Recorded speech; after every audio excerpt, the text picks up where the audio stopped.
More US based ఈ learning platform. మీరు కూడా స్లాట్ బుక్ చేసుకోవాలంటే ఈ నెంబర్కి కాల్ చేయండి.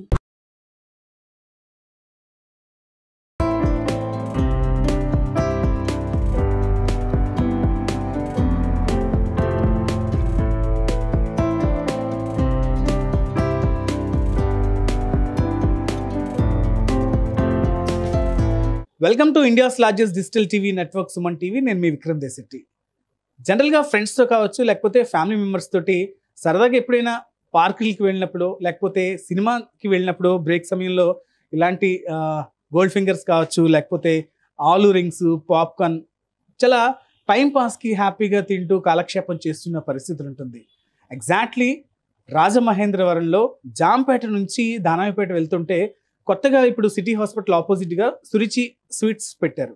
ఆ కార్నర్లో పాప్కార్న్ స్మెల్ వస్తుంటే ఆగానమాట. అంటే కాస్త వర్షం పడే పరిస్థితులు కనపడుతున్నాయి, చాలా చల్లగా ఉన్న పరిస్థితుల్లో ఏంటి ఆ పాప్కార్న్ దగ్గరికి వెళ్ళి సరదాగా స్నాక్స్ కొనుక్కుందాం అని అనుకుంటుంటేనే అక్కడ నాకు కొన్ని అంటే ఎవరైతే ఆ పాప్కార్న్ తయారు చేస్తూ ఇలాంటి స్నాక్ ప్యాకెట్స్ అమ్ముతున్నాడో తనతో 2 నిమిషాలు మాట్లాడితేనే చాలా ఇంప్రెస్ అయ్యాను. ఇప్పుడు ఆ వ్యక్తినే సుమన్ టీవీ ప్రేక్షకులకి పరిచయం చేయబోతున్నాను. Yes, is mister Sudheer. అంటే ఎంతకాలం నుంచి ఈ స్నాక్ ఐటమ్ చేస్తున్నారు, ఎంత సంపాదిస్తున్నారు, అసలు ఇదే బిజినెస్ని ఎంచుకోవడానికి గల కారణం ఏంటో ఆయన మాట్లాడింది. సుధీర్, చక్కగా ఇంటర్వ్యూకి సమయం ఇచ్చారు మీరు, సో థ్యాంక్ యూ. ఏంటి అసలు ఈ బిజినెస్ ఎన్ని సంవత్సరాల నుంచి అదే పాయింట్లో చేస్తున్నారు, ఇది సెలెక్ట్ చేసుకోవడానికి గల కారణం ఏంటి? హాయ్ సార్, నా పేరు సుధీర్. ఏంటంటే నాకు ఈ బిజినెస్ 7 ఇయర్స్ నుంచి చేస్తాను. యాక్చువల్గా ఏంటంటే నేను కొద్దిగా ప్రాపర్గా జాబ్ చేద్దాం అనుకున్నాను. ఏంటంటే నేను 10 lakhs ఇన్వెస్ట్మెంట్ చేశాను. మా ఫాదర్ గారు ఏం చేశారంటే ఒక మనిషిని నమ్మి ఆయన 10 lakhs ఇచ్చారండి. ఏంటంటే ఆయన 10 lakhs పట్టుకుని వెళ్ళిపోయారు. ఎలాగరా బాబు అనుకున్న సమయంలో మాకు ఏమైనా ల్యాండ్ అమ్మేద్దామని ప్లాన్ చేసుకున్నాను. కానీ అంటే మా బ్రదరు ఇదే బిజినెస్ 2010 కానీ చేస్తున్నాడండి. మరి ఇలాగైతే మనకి ఎందుకు ఉన్నదే డబ్బులు పోగొట్టుకోవడం అన్నీ వేస్ట్, శుభ్రంగా మనమే ఈ బిజినెస్ చేసుకుందాం, అప్పుడు వచ్చిన ఈ అమౌంట్లో మనం ఇలాగ అమౌంట్ పే చేస్తే కనుక మనకి ఏ కష్టాలు ఉండవు, సరే అని చెప్పి మా బ్రదర్ చెప్పాడు. అంటే ఏంటి అంటే బీటెక్ అయిపోయిన తర్వాత ఏదో అంటే బ్యాక్ డోర్ జాబ్ కోసం ఏదో 10 లక్షలు మీరు ఇద్దాం అనుకున్నారా? అంటే యాక్చువల్గా నేను లైన్ మ్యాన్ అవుదామని నా కోరిక అండి. అది ఏంటంటే ఆ జాబ్ కోసం నేను 10 lakhs పెట్టడం వల్ల ఒక వ్యక్తి నమ్మి మా నాన్నగారు 10 lakhs ఇచ్చారండి. ఆ 10 lakhs పట్టుకుని ఒకడు పారిపోవడం వల్ల ఆ డబ్బులు మనమే పే చేయాలి కాబట్టి మనం ఉన్న ఏదో విధంగా చిన్నది చూసుకుని మనం ఆ అమౌంట్ మొత్తం పే చేస్తే కనుక మనకి ఎటువంటి ప్రాబ్లమ్స్ ఉండవు కాబట్టి. అంటే ఎందుకు మీరు బీటెక్ ట్రిపుల్ చేశారు, మంచి ప్యాషనెట్గా ఉన్నారు, ఇప్పటికీ బాగా వర్క్ చేస్తున్నారు. హైదరాబాద్ కావచ్చు, బెంగళూరు కావచ్చు, చెన్నై కావచ్చు, చాలామంది బీటెక్ చదివిన వాళ్ళందరూ వెళ్ళిపోతున్న పరిస్థితి. మరి అటువైపు ఎందుకు వెళ్ళలేదు? ఎందుకంటే మరి ఇప్పుడు న్యూ ఎడ్యుకేషన్ అన్నప్పుడు బయటికి వెళ్ళి అంటే యాక్చువల్గా హైదరాబాద్ వెళ్ళనుకోండి, వాళ్ళకి ఫ్రెషర్స్కి ఎంత ఇస్తారు? 8,000 లేదా 10,000. మ్యాక్సిమం ఎక్కువ కోర్స్ చేస్తే కనుక 12,000 ఇస్తాను, అంతే తప్ప ఎక్కువ శాలరీ ఉండదు. అదే నేను ఈ బిజినెస్ ఇలా స్టార్ట్ చేసుకున్నాను అనుకోండి, నాకు కొద్దిగా హ్యాపీ ఉంటుంది, ఫ్రీడమ్ ఉంటుంది. అంటే సొంత ఊర్లో ఉండొచ్చు, తల్లిదండ్రుల దగ్గర ఉండొచ్చు, ఇదేనా ఆలోచన? యాక్చువల్గా అయితే బయటికి వెళ్ళాం అనుకోండి, హాస్టల్లోనూ ఇట్లా ఉంటే మొత్తం సంపాదించిన శాలరీ అంతా అక్కడే వేస్ట్ అయిపోతుంది. అదే మన సొంత ఊర్లో ఉండి మనం ఇక్కడ ఉన్నాం అనుకోండి, తల్లిదండ్రులకు తోడుగా ఉండొచ్చు, మన అన్నిటికీ ఇక్కడ హ్యాపీ అండి మనకి. అంటే ఎంత సంపాదిస్తారు సుధీర్ మీరు? డైలీ ఏంటంటే ఒక 2,500 వస్తుంది. అంటే ఇంకా ఎక్కువ అనుకోండి, ఒక్కోసారి బాగుంది అనుకోండి 2,500 వస్తుంది. మామూలుగా నార్మల్ డేస్ అయితే 2,000 వస్తుందండి. యాక్చువల్గా ఇందులో ఇంకా మనం ఇంకా ఇంప్రెస్ అవ్వాలంటే నా ప్రోడక్ట్ విజయవాడ వెళ్తుంది, కొంతమంది కస్టమర్లు తెలిసిన వాళ్ళు కూడా చెన్నై కూడా పట్టుకెళ్తాను. అది నాకు బాగా హ్యాపీ అనిపించింది. ఇంకా పాప్కార్న్ కూడా ఇంకా బాగుంటుందని చెప్పి చెన్నై పట్టుకెళ్ళే వాళ్ళు కూడా నాకు కొద్దిగా ఎక్కువ వచ్చారు. నేను చేస్తున్న బిజినెస్లో బాగా ఇంప్రెస్ అయింది ఏంటంటే నా ప్రోడక్ట్ బాగా నచ్చింది. అంతేకాకుండా నాది ఊళ్ళో కూడా కస్టమర్లు ఒక్క ఊరు నుంచి వస్తారండి, విజయవాడ నుంచి వస్తారు. అంటే మన రాజమండ్రిలో, చెన్నైలో చుట్టాలు కూడా ఉన్నారండి. ఆయన అయితే వచ్చిన ప్రతిసారి 15 ప్యాకెట్లు 20 ప్యాకెట్లు పట్టుకెళ్తారు. నాకు అదే హ్యాపీ అండి, నాకు బాగా పట్టుకెళ్తాను. అంటే ఇది ఎంచుకోవడానికి అంటే ఈ బిజినెస్ రకరకాల వ్యాపారాలు అన్నీ ఉంటాయి, ఇదే ఎందుకు ఎంచుకున్నారంటే ఏం చెప్తారు? యాక్చువల్గా ఏంటంటే మా బ్రదర్ ఇదే బిజినెస్ 2010 కానీ చేస్తుంది. నాకు ఆయన చదువుకోలేదా? ఆయన తన డిగ్రీ కంప్లీట్ అయిందండి. ఏంటంటే తను కూడా జాబ్ మానేసి శుభ్రంగా ఇదే బిజినెస్ స్టార్ట్ చేసింది. తన ఇంప్రెస్తో నేను కూడా ఇదే బిజినెస్ పెట్టి నేను కూడా కొద్దిగా ఇదే బిజినెస్ బాగా డెవలప్మెంట్ అవడం వల్ల నాకు బాగా నచ్చింది. ఇప్పుడు ఏంటంటే నాకు కూడా కొద్దిగా ఫ్రీడమ్ అన్నీ ఉంది. అంటే ఎగ్జాక్ట్ అదే పాయింట్ లో మీరు ఉన్నారు ఇప్పుడు దానవపేటలో ఏదైతే ఈ బండి పెట్టిన పాయింట్ అక్కడే మీరు 7 సంవత్సరాలుగా ఉన్నారు లేకపోతే అక్కడి నుంచి వచ్చి ఇక్కడ పెట్టుకున్నారు? ఆయన ఫస్ట్ నుంచి మనం అక్కడే ఉన్నాండి. అంతకుముందు పాత ఓనర్ ఉన్నాడు. ఆయన కొద్దిగా డై అవ్వడంతో మనం తీసుకుని అదే బిజినెస్ కొద్దిగా డెవలప్మెంట్ చేసాం ఇప్పుడు. తర్వాత ఇప్పుడు సురుచి ఓనర్ మన మల్లిబాబు గారు ఆయన బాగా హెల్ప్ చేయడం వల్ల ఆయన ఆధ్వర్యంలో మన బిజినెస్ కూడా కొద్దిగా బాగా డెవలప్మెంట్ అయింది. అంటే అందుకనే పక్కకు పెట్టుకొని ఇప్పుడు బండి పెడుతున్న పరిస్థితి. ఇంకా యాక్చువల్గా చెప్పాలంటే మల్లిబాబు గారికి అండి, న్యూజిల్లో శ్రీనివాసరావు ఇందుకే మెయిన్ ఇంపార్టెంట్ హ్యాపీ కంగ్రెస్ నేను చెప్పుకోలేను. ఆయన బాగా థ్యాంక్స్. ఎందుకంటే నేను ఈ రోజు ఇలాగ అందరికీ తెలవడం వల్ల ఏంటంటే బాగా న్యూజిల్లో శ్రీనివాసరావు గారు ఆయన వల్లే నేను మొత్తం అందరికీ తెలవడం జరిగిందండి. అంటే ఎలా చేస్తారు ఇప్పుడు ఈ సరుకు ఎక్కడి నుంచి తెస్తూ ఉంటారు? అసలు ఈ ప్రాసెస్ అంతా ఏంటి? అంటే ఎంత శ్రమ పడతారు బ్యాక్గ్రౌండ్ లో మీరు? మేమైతే మెయిన్ రంభావరం థియేటర్ దగ్గర నుంచి చేస్తాను మొత్తం స్టాక్ అంతండి.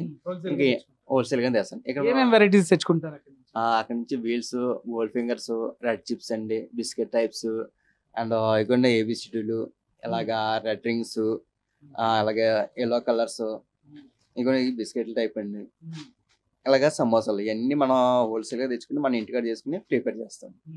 ఇంకా అక్కడి నుంచి ప్యాకింగ్ చేసుకుని మనం షాప్ కాడికి వెళ్ళి మనం సేల్ చేసుకుంటాం.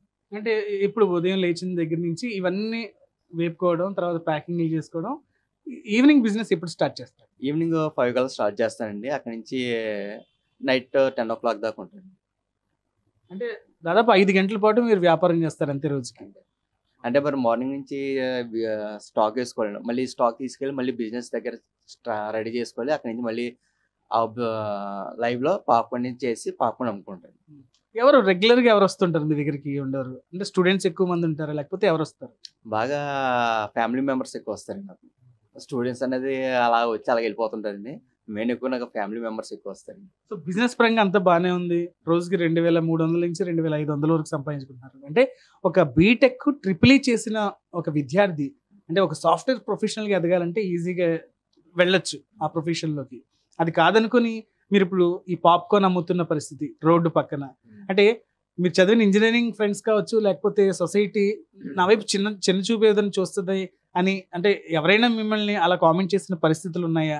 మీకు ఎప్పుడైనా అలాంటి విషయంలో అవును ఏంటి అని ఎప్పుడైనా అనిపించిందా? నాకైతే ఎప్పుడు అనిపించలేదు. మా ఫ్రెండ్స్ అందరూ వచ్చినప్పుడు బాగానే ఒకడే బాగా డెవలప్మెంట్ అవుతున్నారా, మేమంతా మనం స్టడీ చేసినా కానీ కనీసం మన జాబులు కూడా ఎంత వాల్యూ లేదు. ఏంటంటే మనం చదువుకున్నాం కానీ వేస్ట్ అన్నారు అందరూ. నీదైతే కనీసం నువ్వు ఏదో చిన్న బిజినెస్ పెట్టుకుని బాగానే డెవలప్మెంట్ అవుతున్నావు, అదే హ్యాపీ అని చెప్పండి. వచ్చి చక్కగా వాళ్ళు పాప్కార్న్ తిని వెళ్తుంటారు. ప్రీమియమ్స్ అండి అందరు నాకు. ఇంకా తప్పదండి, మన ఫ్రెండ్స్ కాబట్టి ఇచ్చుకునేవాళ్ళు అంతే. ఏంటి మ్యారేజ్ ఎప్పుడైంది ఏమంటారు? నాకు మ్యారేజ్ అంటే 2021లో అయిందండి. మంచి వైఫ్, మంచి ఫ్యామిలీ, అంతా ఓకే అండి. అన్ని విధాలుగా మీకు సపోర్ట్ చేస్తుంటారా మీ బెటర్ హాఫ్? అంటే ఏం చదువుకున్నారు? మా వైఫ్ డిగ్రీ కంప్లీట్ బీబీ అండి తను. ఇంకా యాక్చువల్గా నేను అలా బిజినెస్ అనేటప్పటికి వేరే వాళ్ళు ఒప్పుకోవచ్చండి. మా మావయ్య గారు ఏంటంటే మేనేజ్మెంట్ కోర్స్ బీబీఏ, ఇంకా తన బీబీఏ కోర్స్ కంప్లీట్ అయింది. తను కూడా జాబ్ చేస్తానంటే వద్దు మీతో ఇప్పుడు ఇలాగా షేరింగ్ లో ఉంటాను చాలా అన్నది. సరే నేను ఇంట్రెస్ట్ బయటకి ఏం పెట్టలేదు.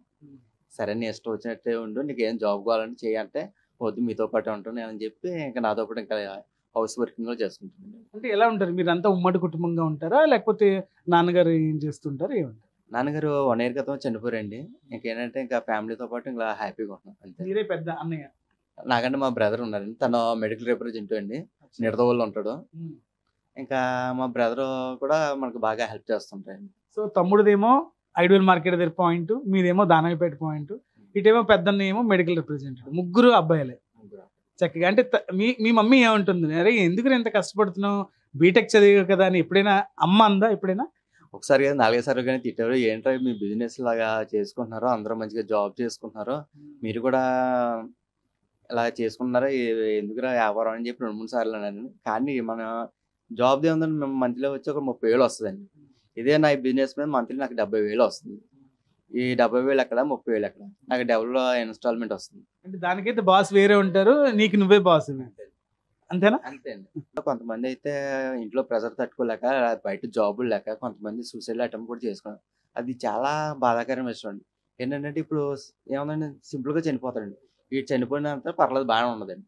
ఇప్పుడు వెనకాల ఫ్యామిలీ మెంబర్స్ ఉన్నారు, అయ్యో ఎంత ఎదుగొచ్చిన కొడుకు ఇలా చనిపోయాడే అని బాధపడే రోజులు కూడా ఉన్నాయండి. ఎక్కడ దాకా ఎందుకంటే మొన్న బీటీ కాలేజ్ దగ్గర అండి. వాళ్ళ ఫాదర్ ఏంట్రా ఇలా చేస్తున్నామని అని తిడితే ఆ అబ్బాయి నైట్ పెట్రోల్ పోసుకుని చచ్చిపోయాడండి. మరి ఎంత బాధాకరం అనిపిస్తుంది. మరి వాళ్ళ ఫ్యామిలీ ఎంత బాధపడుతుంది. చేతికి వచ్చిన కొడుకు అది అతని వయసు కూడా 18 సంవత్సరాలు కూడా ఎక్కువ ఉండదు. కానీ ఇందులో బ్యాడ్ హ్యాబిట్లు ఉండడం వల్ల ఫాదర్ తిట్టారని చెప్పి సూసైడ్ అటెంప్ట్ చేసుకుంది. ఇలా చనిపోయేదానికన్నా శుభ్రంగా ఏదైనా చిన్న జాబ్ ఏదన్నా ప్లాన్ చేసుకుంటే ఇంట్లో ఫ్యామిలీ మెంబర్స్ బాగానే ఉంటారు. వాడికి రెస్పెక్ట్ ఉంటుంది. బయట ఫ్రెండ్స్ కూడా రెస్పెక్ట్ ఉంటుంది. 5,000 వచ్చినా 6,000 వచ్చినా పర్లేదు. కానీ ఫ్యామిలీ మెంబర్స్ బాగా చూసుకోండి.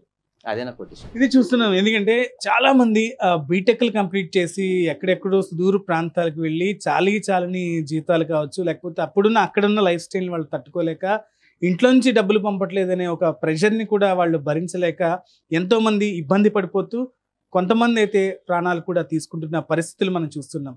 ఇవన్నీ కూడా చేసుకోక్కర్లేదు. నేను బీటెక్ ట్రిపుల్ ఈ చదివినా సరే నా కాళ్ళ మీద నేను నిలబడాను, వేడిగా పాప్కార్న్ అమ్ముతున్నాను, లేకపోతే ఇవన్నీను నా దగ్గరకు వచ్చిన కస్టమర్స్ కూడా చాలా సాటిస్ఫాక్షన్తో వాళ్ళు వెళ్తూ ఉంటే ఆ చిరునవ్వు నాకు చాలా అనిపిస్తోంది. అంటే నేను ఒక మెసేజ్ లాగే ఇస్తున్నాను.